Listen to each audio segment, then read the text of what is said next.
為咗鼓勵市民環保自製，新建嘅骨灰龕已經預先設置花插。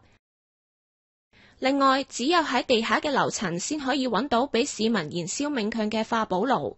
其餘樓層亦只可以喺指定地點燃點香燭。食環署話，咁嘅安排係想令骨灰龕各樓層保持良好嘅空氣質素。同以往嗰啲靈灰安置所有唔同嘅地方呢，主要呢就係話會喺呢一個靈灰安置所裏邊呢，我哋就唔會有呢一個化寶爐嘅設備。所有嘅化寶爐喺牆裏邊嘅化寶爐呢，我哋就集中設置喺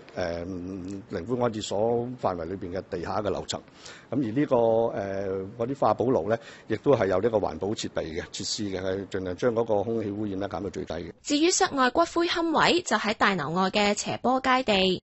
呢一座5層高嘅骨灰龕大樓位於和合石橋頭路，喺上個月底完工。大樓內同外嘅骨灰龕位共有43000多個，將會分開3個階段公開配售。首階段由9月3日至10月3日接受申請，名額大約有1萬個，市民可以透過親身遞交、郵遞或者網上方式申請。